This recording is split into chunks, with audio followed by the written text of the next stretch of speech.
您听我说，很多朋友上了年纪以后啊，肠胃越来越虚，吃一点油腻就胀得难受，稍微吹到冷风就拉肚子，整天浑身发软没力气，走上2层楼梯都喘个不停。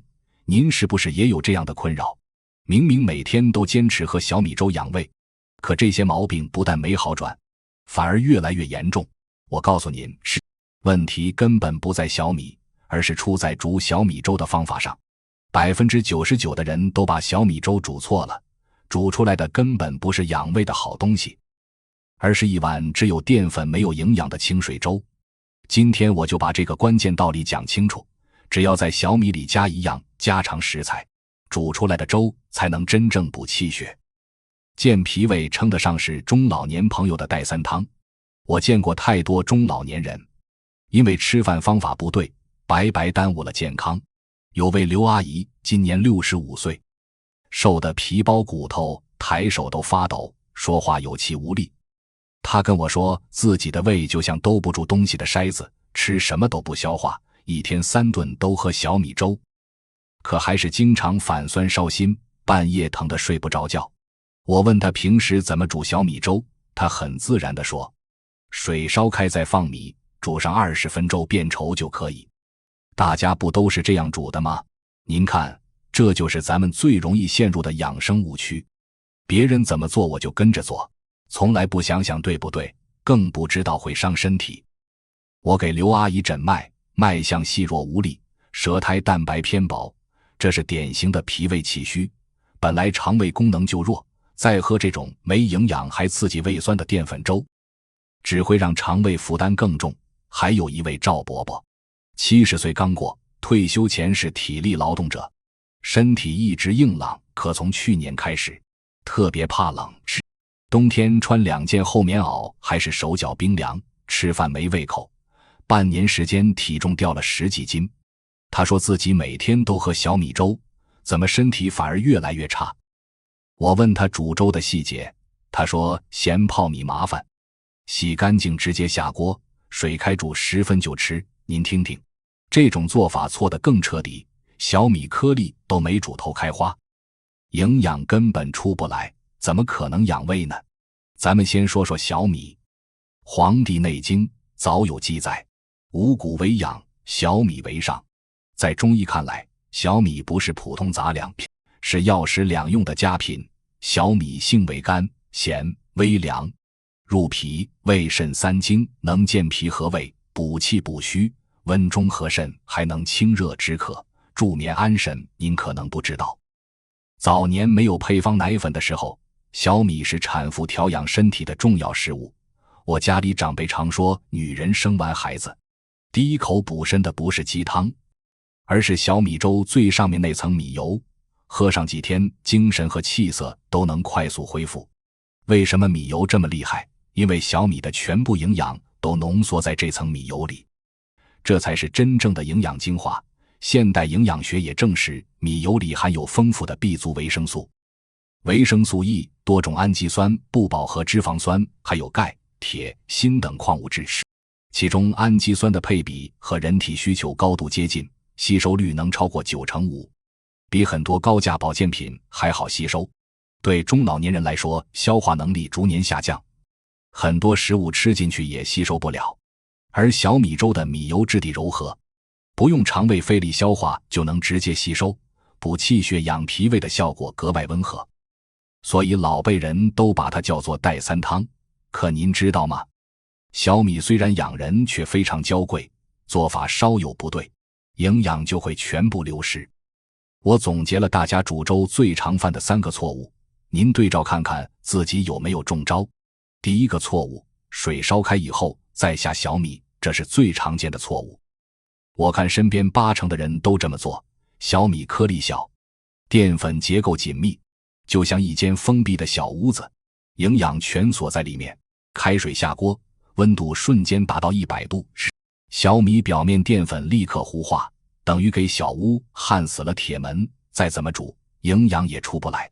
煮出来的粥看着浓稠，其实只是表面淀粉糊，里面小米还是硬的，吃进肚子，肠胃要费很大力气消化，反而加重负担。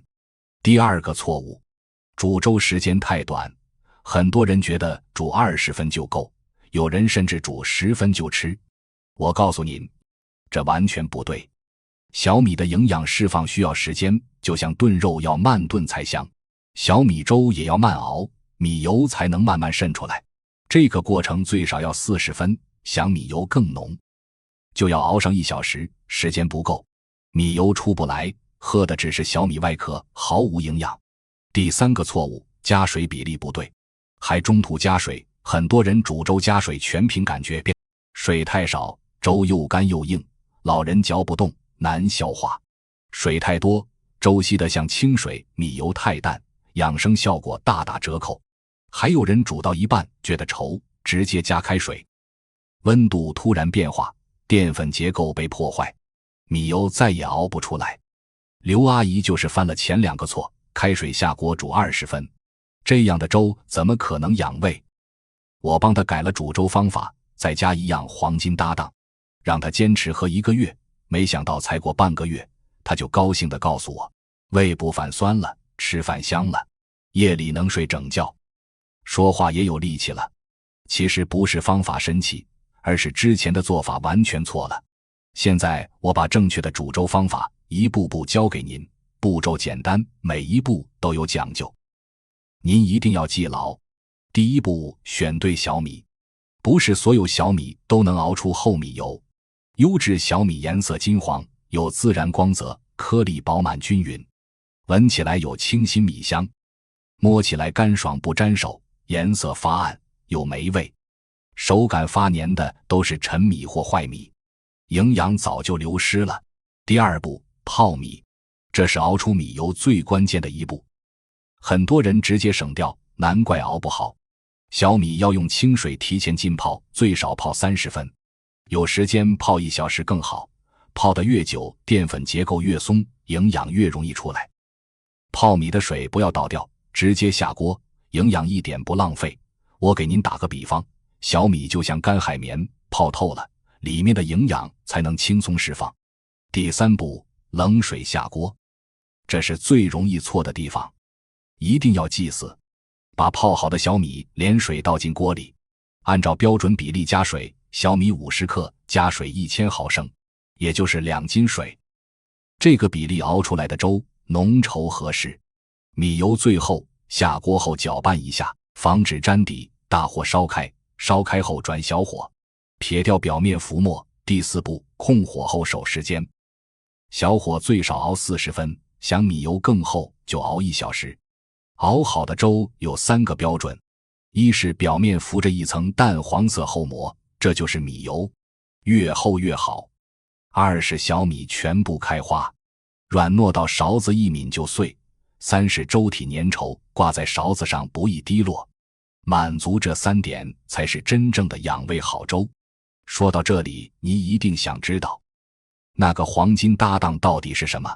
我告诉您，不是人参燕窝，不是鹿茸阿胶，就是菜市场随处能买到的山药。10块钱能买1大根，便宜又实用，家家户户都吃得起。为什么选山药？中医里说，山药性味甘平，入脾、肺、肾经，能补脾养胃，生津益肺，固肾益精。本草纲目记载，山药益肾气，健脾胃，止泻痢，润皮毛，养生价值极高。小米侧重和胃健脾，山药侧重固脾养肠，两者搭配，健脾养胃，效果加倍。就像给脾胃装上小马达，气血自然慢慢充足。现代医学也发现，山药含有粘液蛋白、淀粉酶、多酚氧化酶，能保护胃黏膜，帮助消化，还对稳定血糖、血脂有帮助。小米含 B 族维生素，助力代谢，护神经；山药含维生素 C 和 E， 抗氧化，缓衰老。两者搭配，营养互补，效果加倍。山药分2种，一种是菜山药，口感脆，水分多，适合炒菜，药用价值低；一种是铁棍山药，也叫淮山药，产自河南焦作，是国家地理标志产品，口感绵密，水分少，药用价值高。煮粥一定要选铁棍山药。分辨方法很简单，铁棍山药细、长硬，直径约2到3厘米，长度约30到40厘米，表皮毛多，色深，去皮后肉质紧实不易断。处理山药也要注意，很多人去皮手痒，是因为皮里有植物碱和皂角素，只要戴一次性手套，就能避免发痒。去皮后切成1厘米见方的小丁，大小适中，易煮烂又不化。放山药的时间也有讲究，太早下锅煮化，太晚下锅不烂。正确时间是小米粥熬到30分的时候放，这样山药软糯入味，营养充分释放，口感刚刚好。我还有一位患者，72岁的孙大爷，退休教师，有多年高血压，血压最高时很高，每天要吃3种降压药，血压还是不稳，更难受的是失眠。每晚靠安眠药才能睡3-4个小时，稍有动静就醒。白天头晕脑胀，没精神，我给他诊脉，脉象细弱，舌苔淡白，是典型的心脾两虚。我跟他说，您的问题表面是高血压和失眠，根源在脾胃。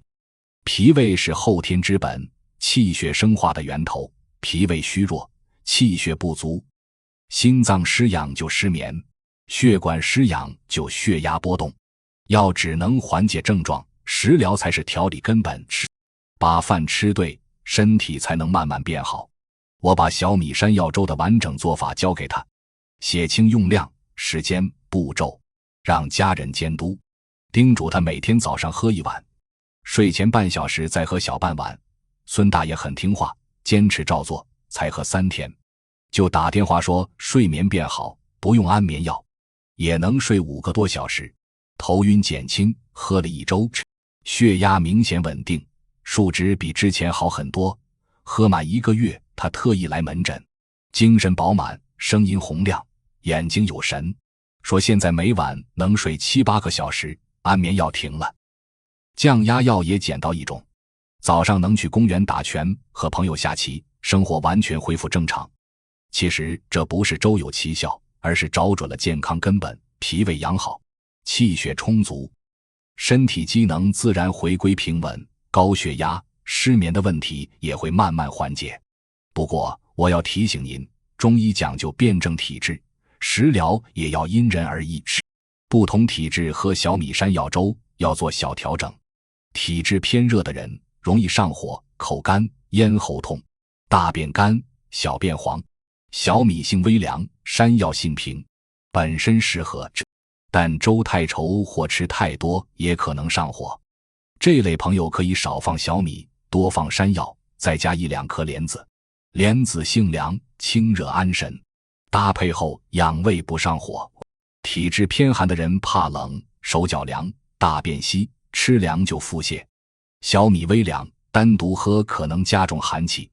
这类朋友煮粥时加2-3片生姜，生姜辛温，温中散寒，让粥更温和。也可以加几颗红枣，红枣温性，补气养血，和小米山药搭配，暖身又养胃。您可别小看这碗家常粥，它藏着老祖宗传下来的养生智慧，是经过千百年验证的食疗方。